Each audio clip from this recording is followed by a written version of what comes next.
everyone. Today we're going to explore the Turning Mill neighborhood here in Lexington, Mass. Come on, let's go see it.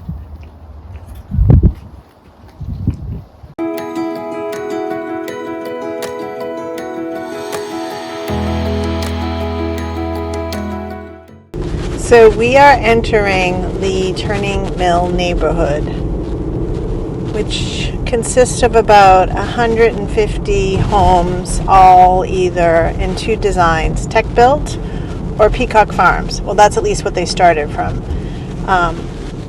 These are all mid-century contemporary houses built between 1956 and 1963, and there is the Turning Mill sign.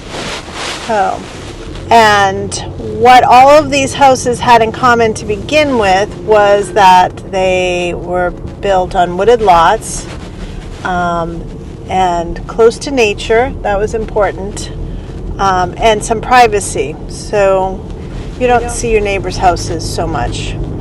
Most of these, there's 5 of these neighborhoods in Lexington, and most of them come with a neighborhood pool, which is a really nice feature. So if you buy a house on Turning Mill, Partridge, you get a deeded membership to this pool.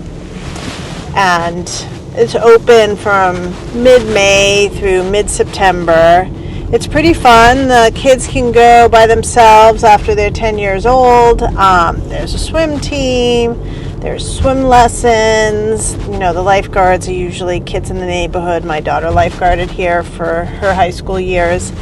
And they do social things here, tie-dye t-shirts, luau's, things like that. And this is the pool right here.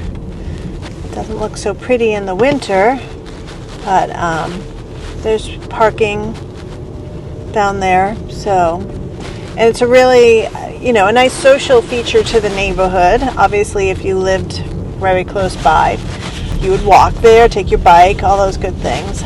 So this neighborhood now has been given the delegation of a neighborhood conservation section, and each house could opt in or out of it.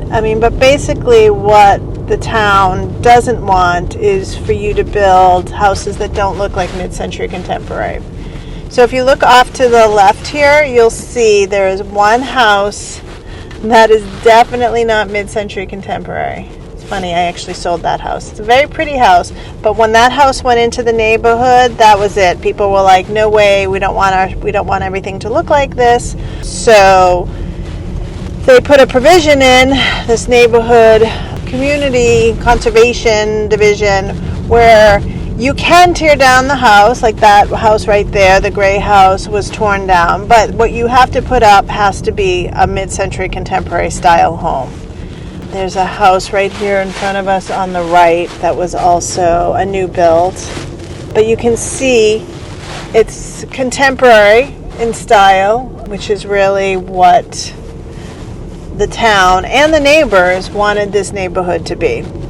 If you do buy a house here with the intent of tearing it down, you have to wait 2 years to tear it down, which is a long time. So this neighborhood also has several conservation areas. One of them is right here. It's the landlocked forest of Burlington. A lot of people, it's under these electric lines, a lot of people, and then it goes way back, and obviously to Burlington, go mountain biking here in the nice times of the year. There's also Paint Rock Mine, which is I think 19 acres conservation area. There's Hennessy Field, which is right behind the Estabrook School. So this neighborhood encompasses, the kids go to Estabrook, but Estabrook is sort of right nestled into the middle of this neighborhood. So lots of kids walk to school as well. But you can see sort of the styles of houses. They all sort of started with sort of one box, like that's very traditional on the right there. And then they added on. What you don't see a lot of are garages, so that was not really a thing. Some of them have carports, but for the most part, no garages. But people have added on in all different ways. And a lot of them do not have a basement either, a true basement. Typically, when you walk in, there's sort of a crawl space on the lower level, which could be actually the upper level, where you kind of crawl under so you can't stand up.